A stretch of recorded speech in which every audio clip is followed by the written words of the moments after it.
नमस्कार दोस्तों। तो आज हमारा सफर निकल पड़ा है तमिलनाडु के दूसरे सबसे बड़े शहर कोयम्बटूर की तरफ।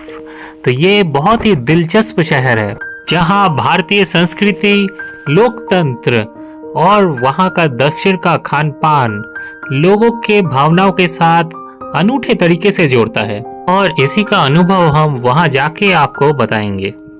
तो दोस्तों, आज का जो व्लॉग है वो बैंगलोर टू कोयम्बटूर का सफर के बारे में ही फोकस्ड है। तो इस सफ़र में हमारा एक ऐसा पड़ाव भी आया था जहां हमें काफ़ी दिक्कतों का सामना करना पड़ा, उसके बारे में हम आपको बताएंगे। इसीलिए ये सफ़र काफ़ी खास है और आपके लिए जानना भी कुछ हद तक ज़रूरी है, क्योंकि हमें जो ये रूट मिला वो कनकपुरा रोड से है। नॉर्मली मैंने देखा लोगों को जो बनाघटा रोड से निकलते हैं उनके लिए होजर रोड ही मिलता है। वो नाइस रोड से होते हुए होजर रोड में ज्वाइन करते हैं और वहां से फिर चेन्नई रोड पकड़ लेते हैं। पर पता नहीं क्यों हमें गूगल मैप ने कनकपुरा रोड से जाने का रास्ता दिखाया, तो हमने वही लिया और हमें कोई दिक्कत तो नहीं थी। हमें नाइस रोड से कनकपुरा रोड जितना दूरी पे है उतना ही हमारे घर से बनाघटा से वो होजर रोड की दूरी नाइस रोड से उतना ही पड़ता है, जस्ट ऑपोजिट डायरेक्शन दोनों है।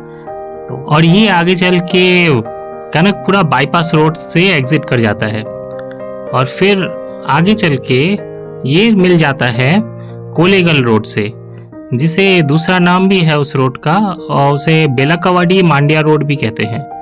तो वो रोड आप सीधे चलते जाएंगे जो चामराजनगर रोड के साथ मिलेगा। तो इसका मतलब ये है कि हम स्टार्ट किए थे नेशनल हाईवे नंबर 48 से, जो कि कनकपुरा रोड का है, और ये आगे जाके मिला है नेशनल हाईवे नंबर 948 से, और उसी को सीधे हम चलते जाना है ना। ये we are still in Karnataka.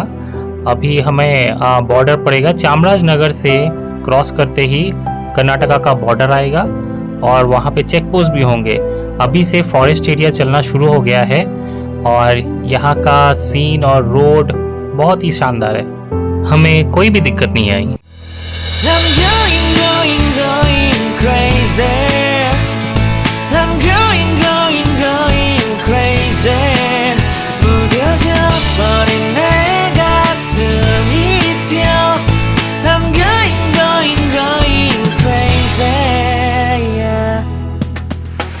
तो दोस्तों, आपने देखा ही है कितना शानदार और कितना मनमोहक ये नज़ारा दिख रहा है, जैसे हम किसी और ही देश में बसे हैं।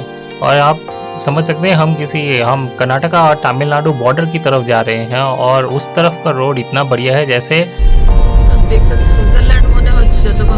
स्विट्जरलैंड सही में स्विट्जरलैंड का ही रोड है, वो भी बॉर्डर एरिया में। मगर अब हमारा एक्सपीरियंस बदलने वाला है दोस्तों, क्योंकि अब हमारा यहाँ से बॉर्डर एरिया शुरू होता है और नेक्स्ट वेलकम टू तमिलनाडु में हम एंटर कर रहे हैं। पहला एक्सपीरियंस है कि यहाँ पे काफ़ी चेकिंग हुई है चेक पोस्ट पे।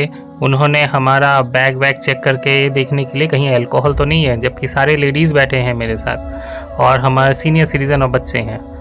एक भयंकर जो चेंज हुआ वो हमें डाइवर्जन दिया गया। जो इस तरफ हम देख रहे हैं, हम जा रहे हैं, ये एक डाइवर्जन रोड है और इस मैप में आप देख सकते हैं मेन हाईवे बन्नारी रोड से हमें अलग कर दिया गया है।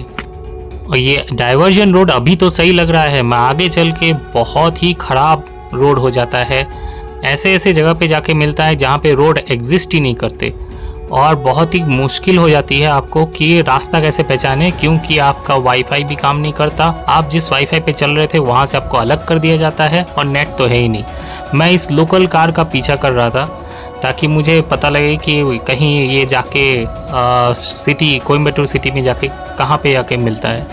मगर ये भी इतनी रफ्तार में था कि मुझे भी इसके साथ मैच करना पड़ा। मगर इसको भी, ड्राइवर को भी ठीक से नहीं मालूम था, तो कई जगह तो उसने खुद ही स्टॉपेज लिए। अगर साफ शब्दों में आपको बताएं तो हम एक रॉन्ग टर्न में घुस चुके थे। हमने अच्छा हुआ कि अपनी गाड़ी का टंकी फुल रखा था, क्योंकि इसी फॉरेस्ट में हम 2 घंटे तक भटकते रहे और वो भी अपने परिवार को कार में लेके। ऐसा सिचुएशन क्यों किया वहाँ के फॉरेस्ट ऑफिशियल्स ने, क्यों हमें ऐसे रोड में भेजा जहाँ रास्ते में कुछ भी अवेलेबल नहीं है और आगे चल के तो रोड एग्जिस्ट ही नहीं करती।